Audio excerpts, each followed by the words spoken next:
मस्साजोगचे सरपंच संतोष देशमुख यांच्या हत्येप्रकरणी दररोज नवनवीन माहिती समोर येते. परळी शहरामध्ये गेल्या 2 दिवसांपासून वाल्मिक कराड यांच्या समर्थनार्थ आंदोलन होतंय. यामध्ये सुरेश धस, मनोज जरांगे आणि संदीप क्षीरसागर यांच्यासह अन्य काही नेत्यांच्या प्रतिमांना जोडे मारू आंदोलन केलं जातंय. तर याचा निषेध म्हणून आज लातूर शहरात मराठा समाजाच्या वतीनं मनोज जरांगे यांच्या प्रतिमेला दुग्धाभिषेक करण्यात आलाय. वाल्मिक कराड सारख्या विकृत वृत्तीच्या नराधमाला लवकरात लवकर फाशी द्यावी आणि संतोष देशमुख यांच्या मारेकऱ्यांना कठोरात कठोर शिक्षा व्हावी अशी मागणी लातूरच्या जरांगे समर्थकांनी केली आहे. तसंच कराड समर्थक जर परळी शहर बंद करत असतील तर आम्ही सुद्धा संपूर्ण महाराष्ट्र बंद करू शकतो असा इशारा सुद्धा यावेळी देण्यात आलाय.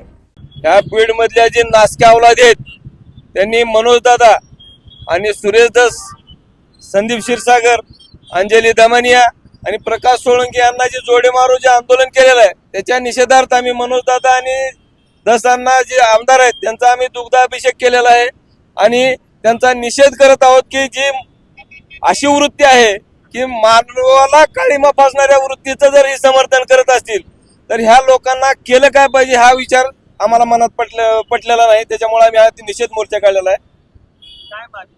मागणी हीच आहे की आमच्या वाल्मिकांना कराड जे आता ते अण्णा म्हणतात तो अण्णा नसून वाल्या आहे. त्या वाल्याला तात्काळ फाशी झाली पाहिजे. तात्काळ फाशी झाल्याशिवाय आम्ही थंड बसणार नाही आणि हा जो कोर्टात केस चालू आहे तो फास्ट ट्रॅक कोर्टामध्ये आला पाहिजे. एक गोष्ट लक्षात घ्या, गेले 2 दिवस झाला आपण परळीत जे काय चालू आहे एका आरोपीला वाचवण्यासाठी जो की मोक्कासारख्या प्रकरणात त्याला पोलिसांनी अटक केलेली आहे, ज्याच्यावरती 302 दाखल केलेला आहे, त्या आरोपीला वाचवण्यासाठी परळीतले जे काही नंगानाच गेले 2 दिवस चालू आहे, जे आमचं दैवत आम्ही मानतो मनोजदादा जरांगे पाटील असतील, संतोषांना देशमुख यांना न्याय मिळवून देण्यासाठी सरकारमधलाचे घटक असणारे आमदार सुरेशांना धस असतील, त्यांचा एक त्या बीड जिल्ह्यातले खासदार आहेत बजरंग बाप्पा सोनवणे असतील, जे ह्या संतोषांनाला न्याय मिळवून देण्यासाठी जातीपातीची नसतानाही अंजली दमानिया मॅडम त्या प्रकरणात पूर्ण वेळ लक्ष देऊन ते काम करत आहेत.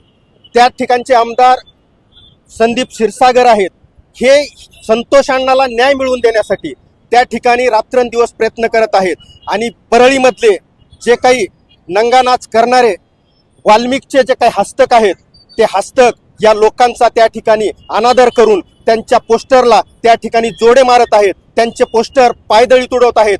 याचा निषेध म्हणून आम्ही या ठिकाणी मनोजदादांच्या प्रतिमेला या ठिकाणी दुग्धाभिषेक केलेला आहे. आमचं दैवत मनोजदादा जरांगे पाटील आहेत. जर मनोजदादाला तुम्ही अनादर करून पायदळी तुडवण्याचा यापुढे प्रयत्न कराल तर उभा महाराष्ट्र तुम्ही फक्त परळी बंद करताल, आम्ही उभा महाराष्ट्र बंद करू हे तुम्हाला आमचं या ठिकाणी सांगणं आहे. आमच्या मागण्या सरळ आणि सोप्या आहेत. या प्रकरणात जे काही संतोषांना देशमुखाला ज्या पद्धतीनं निर्दयी मारहाण करून मृत्यू झालेला आहे त्या प्रकरणातले आतापर्यंत अद्याप अटक केलेल्या 8ही आरोपींना आणि जे काही अजून पडद्यामागे असणारे आरोपी आहेत त्यांनाही तात्काळ अटक करून या सर्व आरोपींना फाशीची शिक्षा आणि अजन्म कारावास झाला पाहिजे.